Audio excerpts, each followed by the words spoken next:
Don Williams, Andre, welcome back. We have quite the controversial topic today surrounding social media. Are you guys excited? Always. Excited, ready for the kickback that comes back at us to social media that we don't know what we're talking about. Ready for that.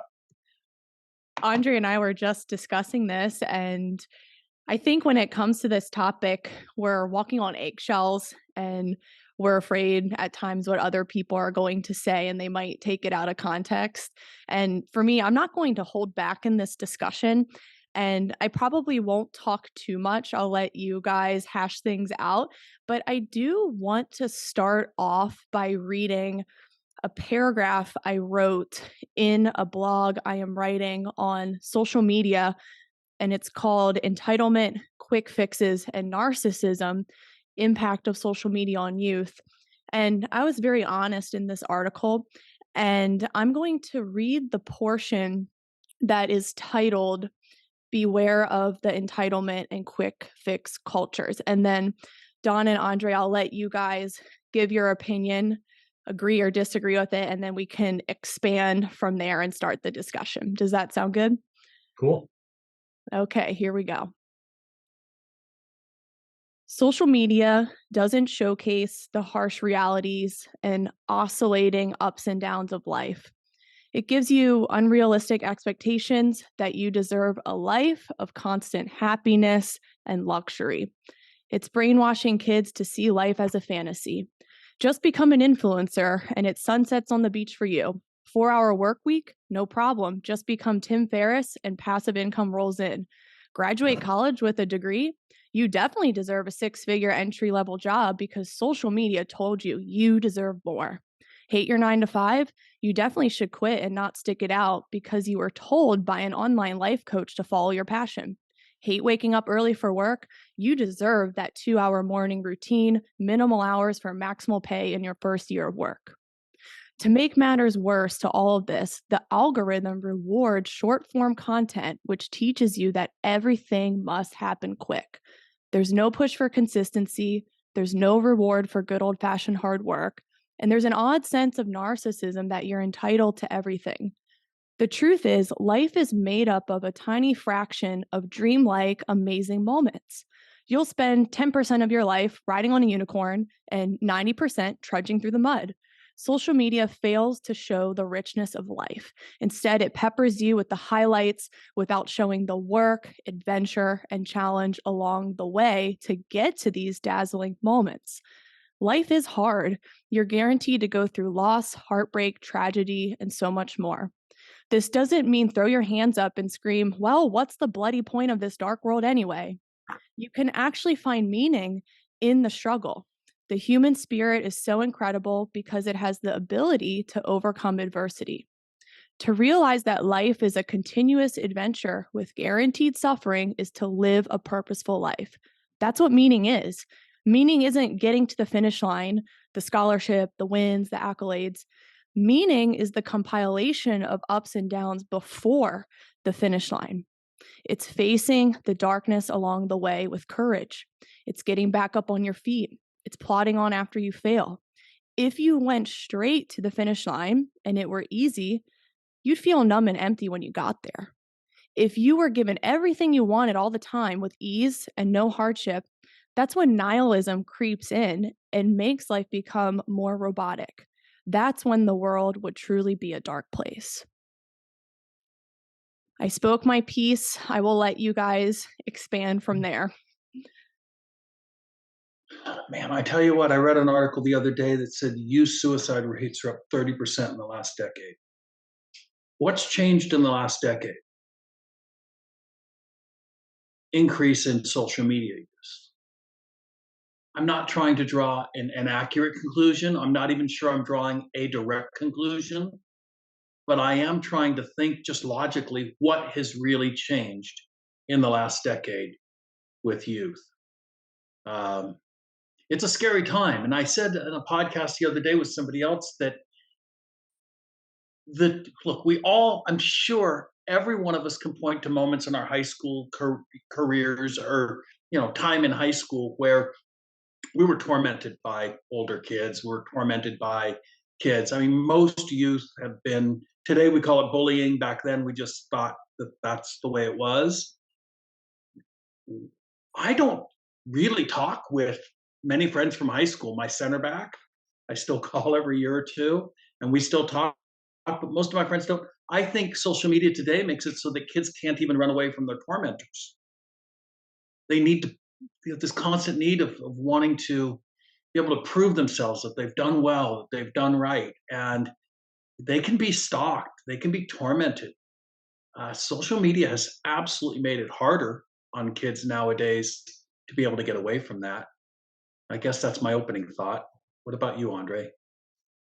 Well, I point to one exact year, 2008. Why is 2008 important? Advent of the iPhone, and when the iPhone really came into the market, and that's really kind of when I noticed that as a college coach, where the disconnect started happening, where the kids were pulling up their hoodies, over their heads on the bus, on the plane, disconnecting a little bit more. The conversations were a little bit less frequent between the teammates and the coaches.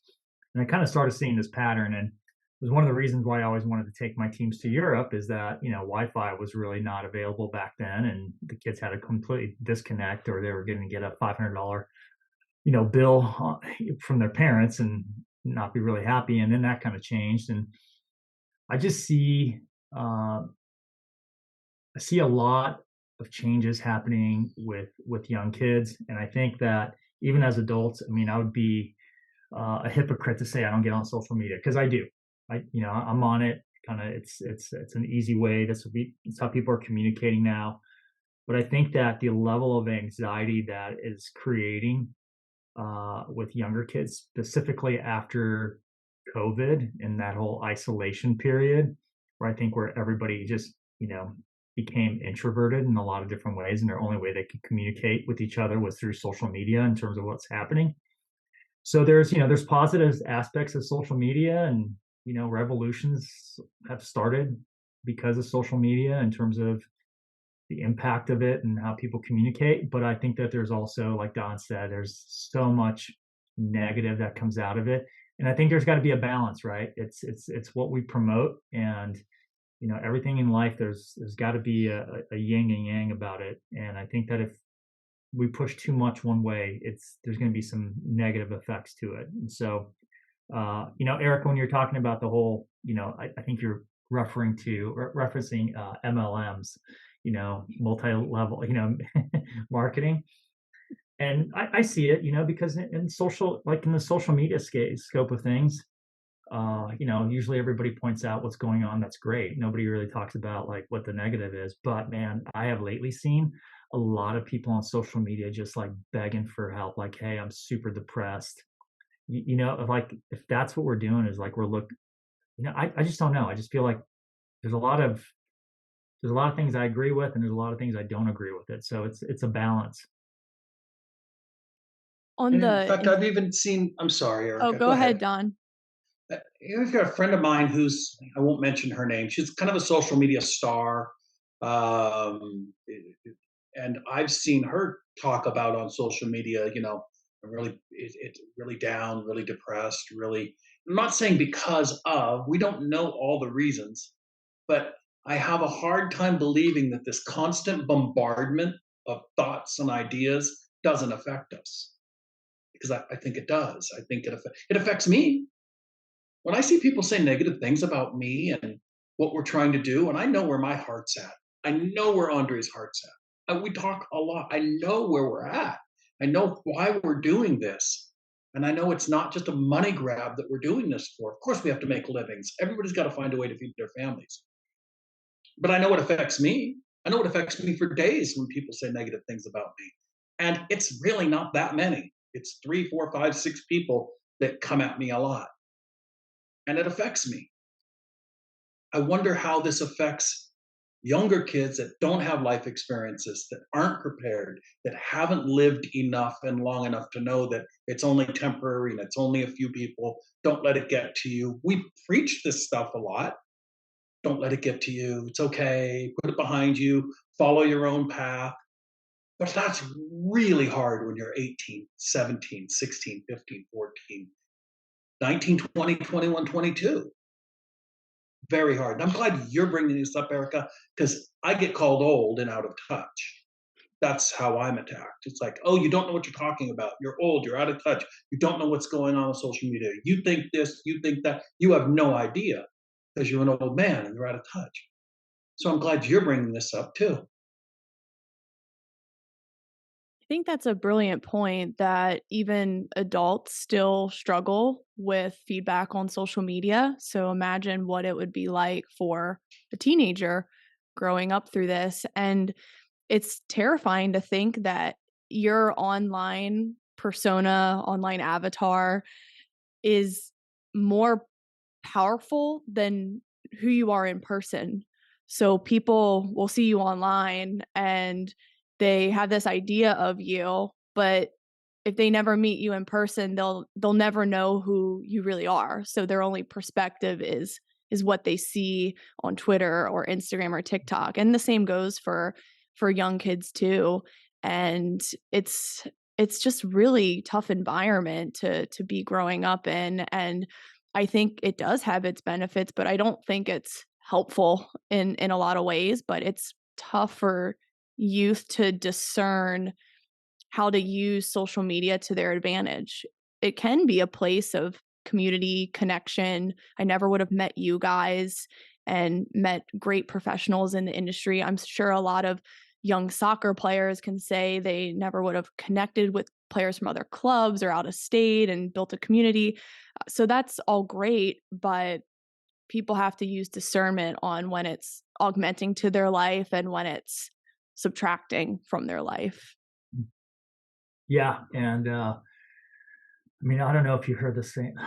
I could just listen to a segment on CNN. It was talking about the impact of social media and teens and what it's been doing, and they kind of compared it to like an almost like an opioid crisis, right? Like it's a crisis that's happening, and we and I think we all have to be responsible about it, and for me, like the whole aspect of teen suicide and suicide rates in this country, going up, really kind of hits home because I've had people that have lost because of it, and I've been a coach sitting in an emergency room with a player that tried and attempted, so like your thought process goes a little bit in a different way when this is happening to you. And then the thing I got, well, and here we go. I was gonna talk about this, like, like, hey, what is it about social media that's causing this? And I just came out of a tournament in Phoenix. Okay, I was at a showcase in Phoenix, and for the first time in my life, I literally heard a kid crying as she was leaving the field when she got subbed, and she said, "I can't believe you pulled me off. This is now the coach is going to leave, and my chance going to that school is done." And was just bawling. Mm. And so I'm like, man, if this is what you're doing, and like in terms of you're playing sports to get recruited, and you just spent all this time investing in your, in getting seen by this coach, and the anxiety that this kid has now based on her performance in front of this coach. And finally, I'm like, I wanted to tell the kid, look, the coach probably has to walk 15 minutes to go to the other field, but I just, it wasn't my team. And so that wasn't my bandwidth to talk to this kid. But I mean, that's what's happening. These kids are investing so much time trying to get noticed. And if it doesn't go their way, they're losing it. They're like, just, it's bad. And so, yes, there's some good things about, your branding and everything that you're doing, but man, it can get taken too far, just like anything. You do anything to an extreme, it becomes a negative.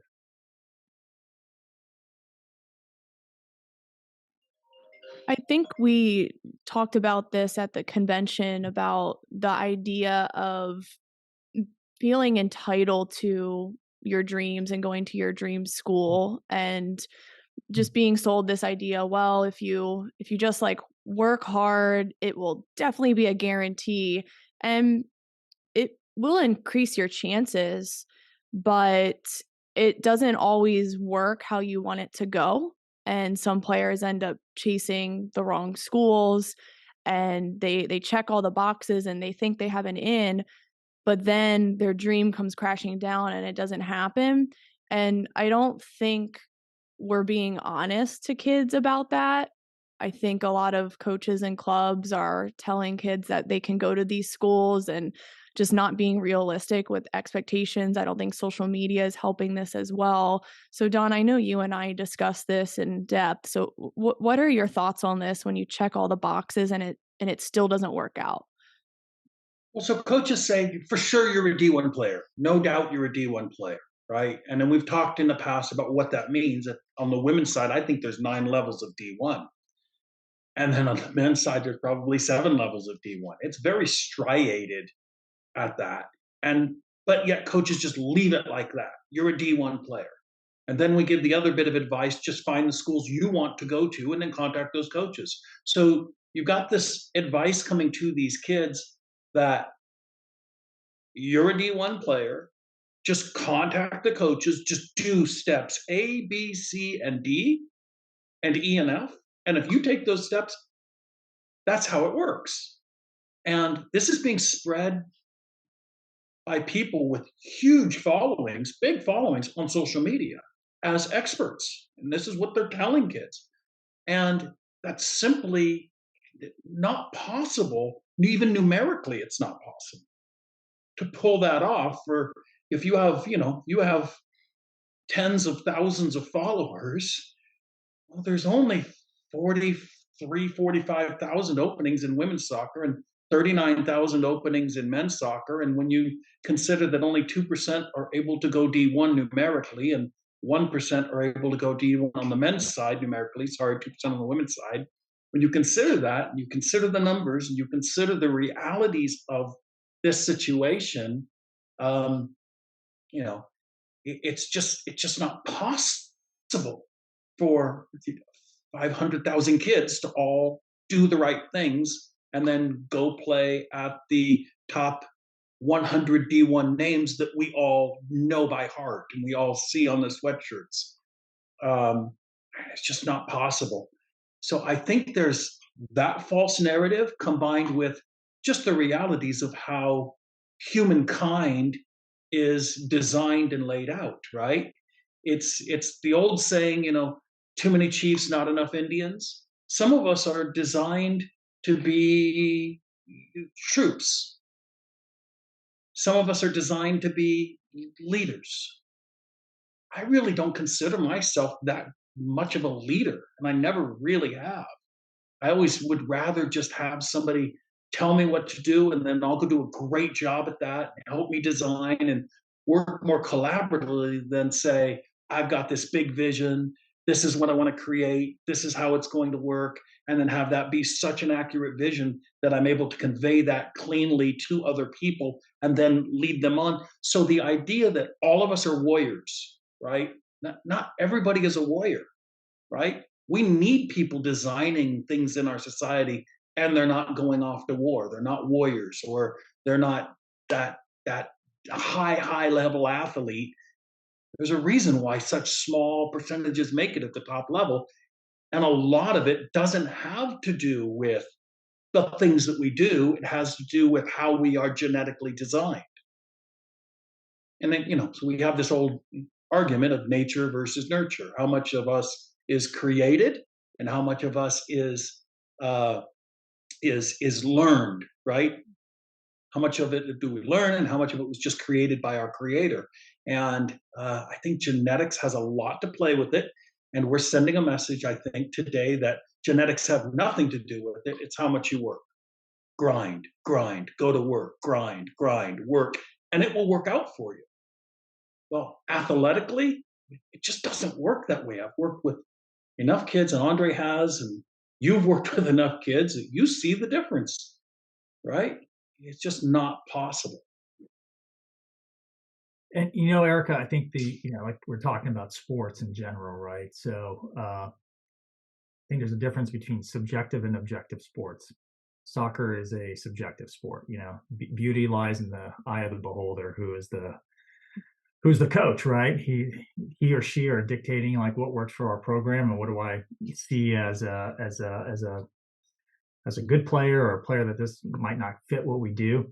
But man, can you imagine how simple it'd be if it was like track and field or or swimming and diving where there's objective times and that like, hey, these if they are hitting these marks, these are people that could fit into our program. So it's a little bit, it's a little bit different. Like I talked to some friends of mine that are track coaches, and I would ask them about like, hey, how do you do your evaluation of student athletes? And they're like, well, we just look at their times compared to the national rankings, look at the kids that we have coming in that are freshmen or an upperclassmen, and we see, okay, this is where this kid's potential is. You fix a couple things, tweak their mechanics, and we feel like, some strength and conditioning, some power, this is where they can hit these numbers, right? Whereas with soccer, it's impossible to do that. It's just you kind of have to kind of go based on your gut and what works for your team and what's in your conference. But I also think that, a little bit of life, right? Like life's about supply and demand, right?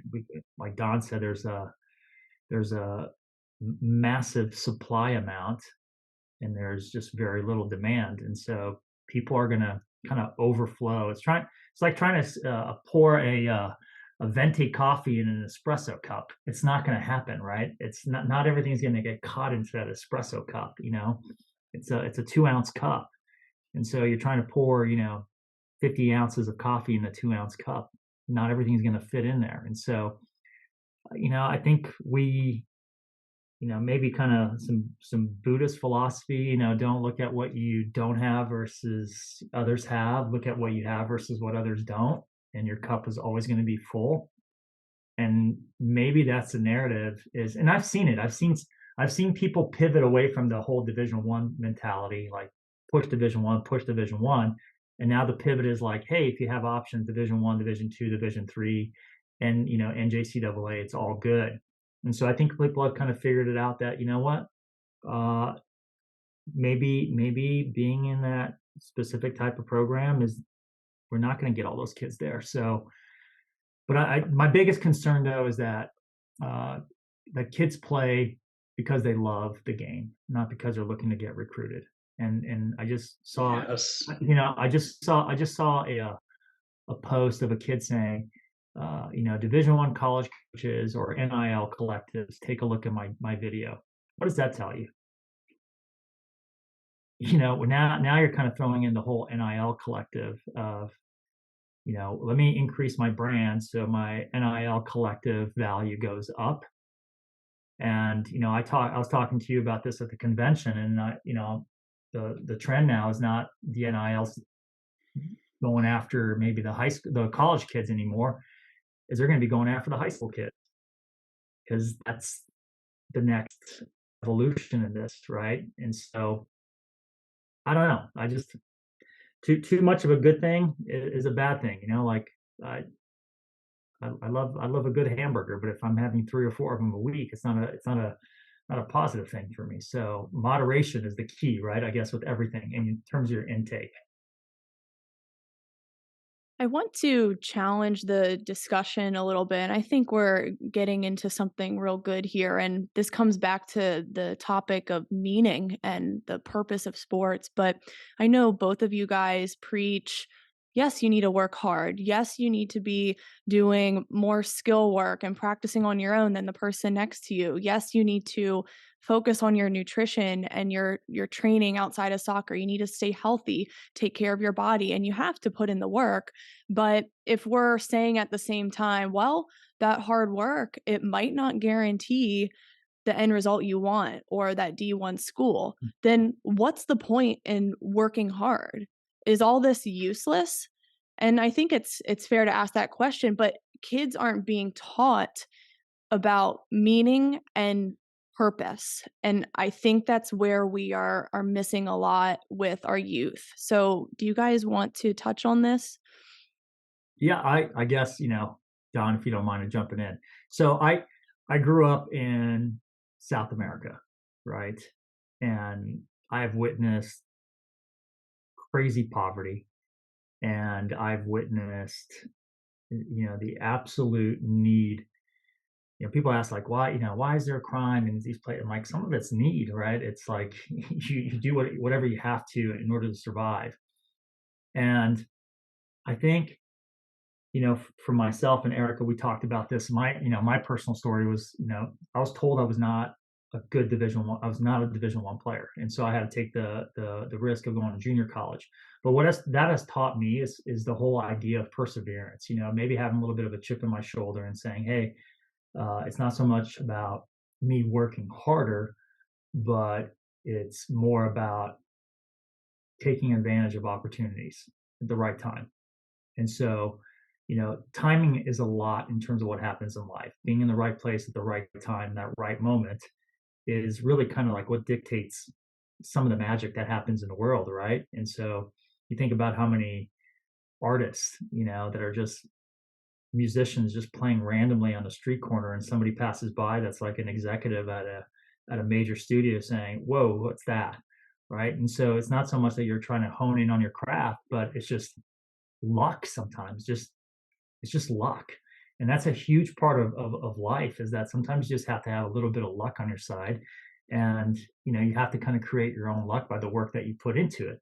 And so if you go to your whole life going saying, hey, I'm just going to work hard and it's going to happen to me, that's not how life really works.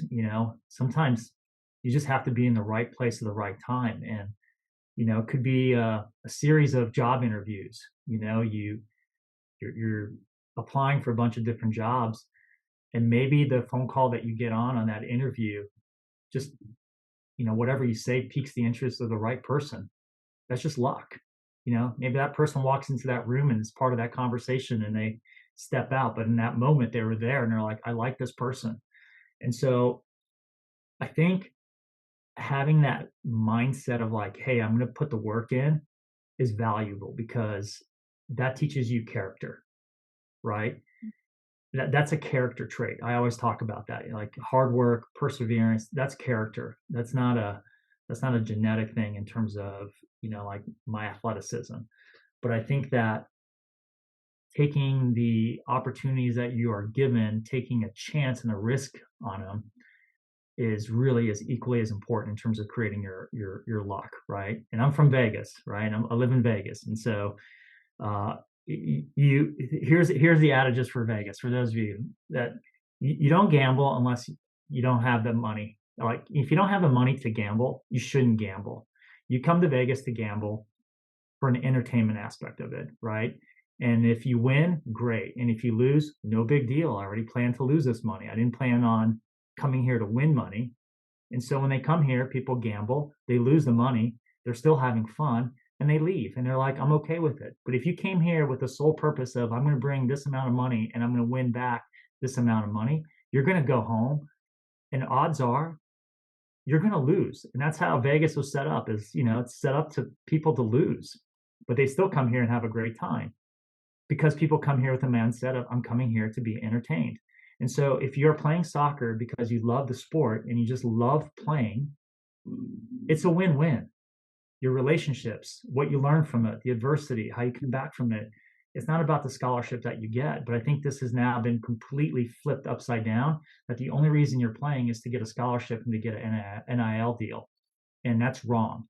And that teaches you nothing about the game, part of it, what it is, anything about sports is completely lost. And that's I my just long-winded response. no, Sorry. I like it. And to add to that, Andre, I just had another discussion uh, with a couple of coaches yesterday, and this subject came up. And this idea, exactly what you said, Andre. That, look, I played the game because I played the game because I wanted to.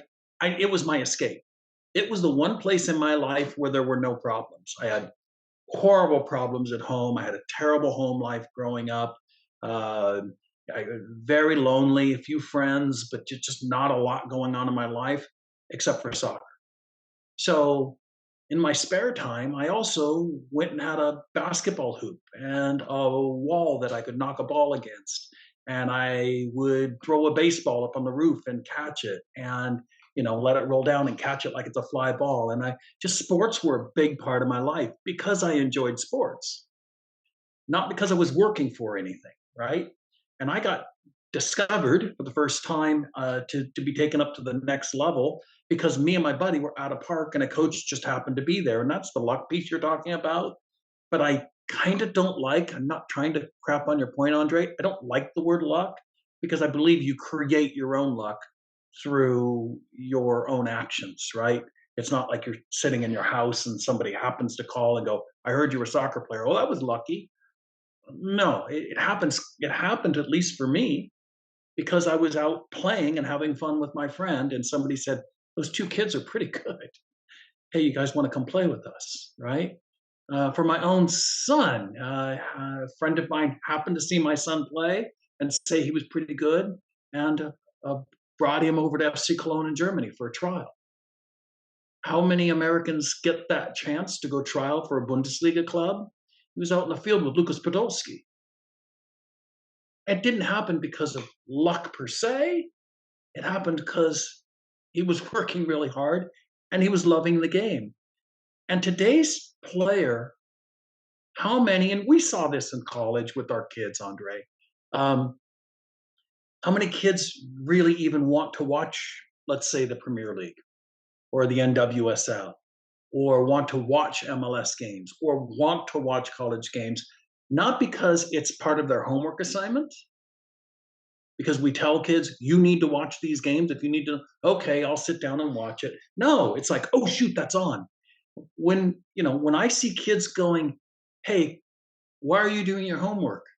So that I can have more time for soccer. Why are you getting up early in the morning? So I can have more time for soccer. Why are you, and name almost anything in their life, it's like for soccer. I'm sleeping for soccer. I'm eating for soccer. I'm doing everything because this is my obsession. My obsession is this game. And I truly believe, by and large, of course, we can all find exceptions, but that's how great athletes are created. It's because they have this obsession with wanting to dig in so deep into something, whether it's playing the violin or whether it's playing soccer or whether it's art. There's this something in your soul that drives it. It's intrinsically motivated, not extrinsically motivated. That hard work is never a waste, and you'll definitely increase your chances of getting to a certain outcome, but what really comes down to it is it's that character and endurance that you learn along the way. And like Don mentioned, it's like if you love the game so much, you're willing to work and sacrifice and not be so fixated on that end goal. You're just in love with the process, all of the ups and all of the downs. And I think that's where meaning comes from. It's like when you get that final result and you don't do everything along the way, you're just like, "Oh, that came easy and, I'm good." And there's, like, no emotion. There's no, like, "Wow, I overcame so much." So I think it's important to go through this whole process and to lean into all of that. I don't think players would find meaning in the sport and joy in the sport if it weren't for everything involved in it. Oh, I agree. And I think that I think there's a balance, right? Like we talk about. Uh, Obviously, there, like with anything, like we talked about, there's got to be some moderation, right, in terms of everything that you do. And so, if you are kind of going back to our, initial topic about social media, right? And so, if you can use it in a positive way, which is your marketing as a player, as a business, as a whatever it is, it's great. Good for you, right? But if you are obsessive about it and that's all you're doing, then that becomes a little bit of a problem because then I feel like you're putting so much time into it that you're really kind of losing sight of like just enjoying the process of being a player. And I talked a lot about this as a college coach at times, is like, when the kid wasn't doing well, I'm like, look, at the end of the day, years from now, soccer is not going to be your identity, right? It's a part of your life. It's a small piece of your life. It's not your full identity. And that's what I worry about, is that in anything, like, I've got friends and family that, are marketing themselves a lot. Uh, and I know it's a facade, you know, and I'm like, I know this isn't the truth, because I see it. And so I think that if we can kind of get it to a point where, like, we can balance it all out, then there's a positive, there's a win-win for everybody, right? But when we become obsessive about it, then when it starts taking over your life, then that's where I worry, that, hey, my identity and my who I am as a person is exactly like you were talking about, Erica. What happens when that fails? You've invested all this time into this, and it hasn't led into that. And are you considered a failure now in the eyes of everyone that's been watching this journey on social media, right? That you've gone through. And so, and I don't really know if kids are really equipped for failure. Some kids are really great about it, and some other kids are not. And that's what I worry about, is like, what happens to the kid that doesn't make it, right? Like, quote unquote, make it. Um, so that's the key. I think the key is balance, right? And like I was telling you in the beginning, I'm like, look, I'd be a hypocrite if I said I didn't use social media. Of course I do. But when the anxiety comes out of it, you know, I'm sure probably, someone's going to post something, and say, oh, this is a bunch of BS, and, you're a hypocrite, and this and that. And the anxiety aspect of course, everybody gets anxiety when they have that. But I think about this with the role of social media, and uh, how the abuse that players in Europe and different countries take, racial abuse, through social media. I mean, that's like, it just gives everybody an avenue to kind of get back at you, and the stress that those players go through, because everyone can say anything they want. There's zero filter. It's behind the scenes, and you never know where it's going to come from. And if you're a young, 15-year-old or 16-year-old young woman or young man, and someone comes back and says, hey, your video's crap, how does that affect you, right? And I just worry about that. That's the biggest thing. I mean, I just really worry about the mental health of people, and there's a lot of people that are addressing it, and a lot of scientists and psychologists and psychiatrists, and there's a lot of social studies going into this. So my hope is that people, don't take it to an extreme. This is a heavy topic. I hope that people don't get super depressed hearing this. But I remember my wife and I having a discussion about our son, Brad. When he was 10 years old, he declared, "I'm going to play in England." Right, and it's no idea how hard this is. Okay, then here's what you have to do. And by the time he was 14, 16, probably, by the time he's 16, we saw him having invested 6 years of his life into this. At 12 years old, he could juggle almost an infinite number of times. He was really putting work into this, right? He was starting to be able to really play. And we worried that he was going to be so wrapped up into this goal that what if it didn't happen? Because it likely wasn't going to happen statistically. And how would this affect him? And I remember having this conversation with my wife about him. And so the message that we were preaching to him as early as I can remember is that soccer is not who you are. It is just something that you are doing. It's something you're obsessed with. It's something you love, but it's not who you are as a human being. And that's a message I don't hear being talked about very much. Maybe it is. Maybe I'm just missing it. But I don't hear that message being sent very much, that who you are as a human being, how you treat others, how you interact with others. What does your word mean?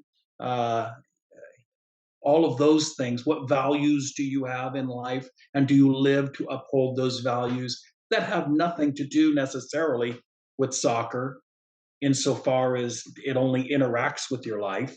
In that aspect, it does. But I see kids being encouraged almost, don't worry about your verbal commitments. Just keep doing what's right for you and go ahead and go back on your verbal commitments if you need to, because it's right for you. Do what's right for you. Everything's about what's right for you, which breeds this narcissism, I think, that you were discussing, Erica.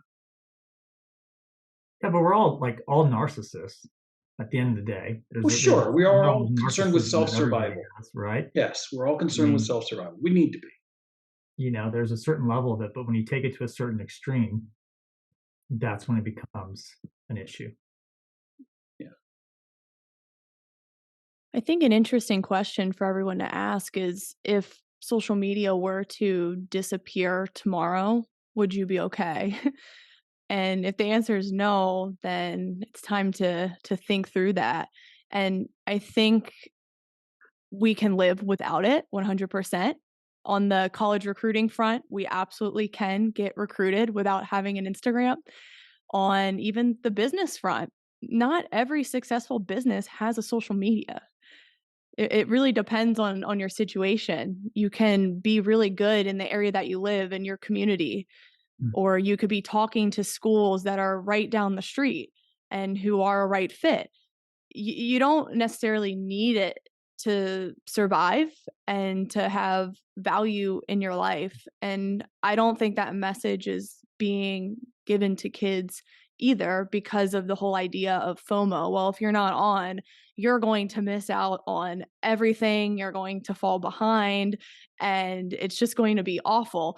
So I don't think there's truth to that. That's far from true. And I think Yeah, this is I something people need to ponder on. yeah, I think a really cool little simple thing is take a look at what you do immediately after a game. What does everybody do? They go into their bags. What's the first thing they pull out? Their phone, right? And then when we'd go on, we travel as a team and we're on the team bus, and I'd ask our kids, like, take a look around and tell me what you see as you're driving around through campus. And they're like, everybody's on their phone with their head down. You go in any restaurant, any airport, everyone's got their head down, locked into this thing, right? And so these companies, they know that. They know where the human brain's going. They know how the whole aspect of it. They know that they can captivate it, because every time that you click on your phone, every time you open your screen, you get a nice little shot of dopamine in your brain, and it makes you feel good. And so the more dopamine that you get in, the more need you have for more dopamine in order to stimulate the same response. And so what are you doing? You're constantly hitting it over and over and over and over again. I mean, I've got my mom here from Europe, and she's got that Twitter thumb, like she's got trigger thumb, right, from swiping on social media. I'm like, what are you doing? Like, this is crazy. And so, like, randomly, you go into a health club and you sit in a sauna. People bring a phone in to sit in the sauna and scroll through millions of Instagram. It's just, that's the level that it has taken, and that's the part, to me, I'm like, it's madness. To me, this is madness. But these companies, they know that. They know from an AI standpoint, they know how to pull you in. They know what your algorithm is in terms of what you like. And they're going to constantly feed you whatever you like so that you can constantly get your dopamine shot and you keep coming back. And your advertisers are going to come back and you're going to generate revenue because of it. It's a business, and they figured it out. They've laid out these little treats for us that keep coming back over and over and over again. Can we get back out of it, Erica? I don't think so. I don't know. I really don't. I think the cat's out of the bag, right? And so Pandora's box has been opened. I don't think you can bring it back in. I think you can educate, and yes, you're going to get hate because people are going to say, don't talk about, don't talk it always about it all on a negative, but we can educate and kind of try to say, hey, there's a way you guys can go about this and still keep it healthy, but everybody be mindful. There's an end game to all of it, and yes, as a business, we use it, social media, absolutely, because it's a way for us to connect with people. But I mean, I just it's there's science behind it, right? These companies, these people aren't dummies. They know what they're doing. They figured it out. We've definitely dug a really deep hole. And, I've worked Oh, with so many young girls over the years. I'm going in my 11th year. And some of the things I've noticed that have changed even in just the past few years is no one really looks you in the eye when they're talking anymore. Like that social interaction's a little bit more awkward. And that's something that has stood out to me. And I'm sure it's been an effect of just being on your phone for so long and just being so isolated and not really pushed to talk in person with people and to build like deeper relationships. That's the biggest thing I've seen with younger kids. And I don't want to end this on like a bleak note, but Andre, I might agree with you that we are in deep, and I think talking about it more will spread awareness, and hopefully people can turn the other way and really look at how they're using these platforms and if it's way overdone. But for kids, that's tough. That's tough when you grow up with just that. We grew up with, well, you guys are a little bit older than me, but I grew up with like no internet, and then it was like flip phone and then Blackberries and then iPhone. So I saw that transition, but for kids that are growing up with it with an iPad in their hands at age 8, which happens a lot, I don't know how much hope I have, to be honest. And I yeah. think it requires adults drawing a line in the sand. Yeah, there's been 5 forms of communication, right? Written on the walls of caves, and that's how you communicated. Developing communication in terms of being able to verbally communicate. Print, right, was a huge thing because they got the word out to the masses. Then we had television, the advent of radio and television, and now the internet and social media. So it's there. It's not going to come back, right? And so it's out there, but it's just how we manage it. I think that's a really important thing. And part of it is like you said, it's on the adults to educate the kids. Uh, and if that's not happening, then that's gonna be their new normal, right? For that's all they know. And then as an adult, that's all you know. Don, do you have any hope for us, or do you agree that it looks bleak?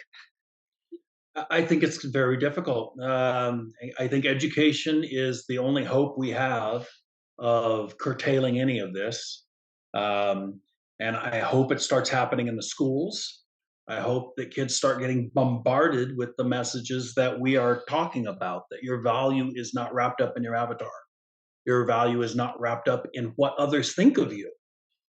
Uh, People will judge you. It's going to happen. You can't avoid it. There's ancient sayings talking about this, right? You can please some of the people some of the time, all of the people some of the time, but you can't please all of the people all of the time. And it's just not that's part of human behavior that's not going to change. But now it's more in front of kids, right? It's not just your friends walking around campus anymore. It's not just the kids you go to school with, or the kids you go to church with, or the kids you hang around with in your neighborhood anymore. Now it's the world that is judging you, including adults judging kids in a harsher manner than we've ever seen in the history of mankind, I think, on a broader scale at least. Adults you don't know from wherever in the world being able to judge you in larger numbers. Even if a kid only has, let's say, 3, 4, 500 followers, right? If that's 3 or 5, how many of us growing up had 3 or 4 or 500 people even thinking about us at any time? almost none of us. So it's a harsh reality. No, I don't think. I think Andre's right. I think you're right. I think the genie's out of the bottle. I don't think we're putting it back. I think it's only going to go forward. I think it will only accelerate into an extent of something that we haven't seen yet. I think AI technology is going to make it impossible to run away from. I think that smart everything in our home technology is going to make it so we cannot run away from it. I think people will know more about us in the next 10 to 20 years than we ever wanted them to know. If they don't already know it now, they're going to find out about it because of smart technology, and because of AI technology. I think it's going to accelerate, not decelerate. So I think education is going to be the only hope we have of saving ourselves. Have you guys seen the movie Wall-E? Been a long, long time. I did see it. Yeah. So that movie really freaked me out when I watched it. This was over 10 years ago, and it was almost like a predictive programming in a sense. And if you haven't seen it, whoever's listening, it's basically about how humans have to leave Earth because Earth is polluted and they need to go to another planet. And on that planet, they're basically living this like super convenient and easy life, and it's all virtual. They're eating virtual food, they're all sitting in these like virtual like recliner chairs that are like zipping them around, and everyone's just kind of like I don't know, like numb to what's going on. It's just super freaky, and it was a kids movie, and I remember thinking, wow, this is really deep, and I'm frightened if it would get to this point, and I don't want to be pessimistic, but I think we should all consider everything that was discussed today and really just take responsibility for how we're using social media. And yes, use it, but don't let it use you. Don't let it completely run your life, and really just sit with what we talked about today, and maybe go for a walk after you listen to this episode and get off your phone and think things through. And hopefully you can improve your life and use social media in a way that helps it, but that doesn't ruin your relationships or your sense of self or makes your anxiety out of control. So really think about this. And Andre and Don, I'm going to include your Twitter links in the caption below so everyone can follow up with you and all the amazing things you're doing on the college recruiting front. But thank you again for this discussion, and I'm sure many are going to deeply think about this. Erica, I'm going to leave it with this too. If you don't have a social media account, if you don't have an Instagram presence to promote yourself or a Twitter presence to promote yourself, I still believe it's not essential. I think it's a luxury. When parents ask me, I think it's not going to hurt, not going to hurt to have the present, but I still cannot imagine myself coaching college, scouring through kids, thousands and thousands and thousands of kids to try to find the talent that I want to find. I can't imagine that that's the most effective way, the most time effective way. It's going to give me the the real picture of who that kid is. I can't imagine as a coach going through and doing that. In fact, one of the ways we communicate with coaches is through DMs in various social media. And I don't discourage kids from doing that at all. But I do notice that there is a large number of coaches out there who still don't have a social media presence. I'm going to put this out there, Erica. Don't even tag me. I'm being serious. Don't even tag me on this podcast, because this is your podcast, and you know what? People are they're savvy. They can figure it out. And there you go. I'm going to put it out there. Don't tag me. Don't retweet. I never ask anyone to retweet me. I never ask anybody to follow me. I just post stuff sometimes, and people will reach out, and it's fine. But don't tag me. Mm-hmm. There we go. I'm going to start it that way. You don't have to follow me. I just totally get it because follow your own road, okay? You don't have to follow me. Whatever. If you want to follow me, great. I'm not going to research. right, you have to go through loopholes to get to Andre, so we're not gonna Yeah, tag him. You have to yeah, find him, and you have to put in the work. And yeah. You got guys, to put on the work, and good things will happen if you put in work, and that's a life lesson, right? So just let's do the work. But yeah, I really appreciate you doing this, and I know we had this conversation in Philly, and I'm serious. Like having lost people to, to suicide, it's not a joking matter. It's a serious subject, and anything that we can do, like as just human beings, to kind of shed light on anxiety and how people can, reduce some of that, I think is helpful. And I appreciate you for being willing to talk about this, although it's not going to be popular, I know, but it's the This truth. might end up being your least popular podcast. When people hear Yeah, 15 minutes in how depressing it is, they're just going to turn it off. But I do think it's an important message, and I'm really grateful, and I'm really anxious to read your blog that comes out. And I think this is a message that I don't hear a lot of people talking about, to be honest. Not at least not in the soccer world, and not in the recruiting world, not in the college world. Not a lot of people want to talk about this. So I'm very grateful that you come up with this thought and this idea, and that you're talking about it. but everybody in college talks about mental health, so it's a part of it. Yeah, it is. I appreciate you guys coming on to talk about this topic, and it's nice to get away from the performance training side of things and just go off the beaten path a little bit. But it's something everyone has to hear because the mental side is a huge part of the game and life as well. And I think it's good we open up the discussion. And as far as the blog post, I'm actually going to include it in the link below, so it's there. Check it out and let me know your thoughts. I really think it's going to trigger a lot of people, but in the sense where you really rethink some things you're doing. And I truly believe you need to get triggered to learn. And you need to get a little bit uncomfortable to change what you're doing. So I didn't hold back in this. So I can't wait to hear what everyone says. And I really hope it helps and just really shed some more light on what's going on and just the issues that social media is causing. And don't worry, I do end with some hope, unlike today's episode. So be sure to read it all the way to the end. Guys, thank you again. And everyone else, I'll see you on the next episode.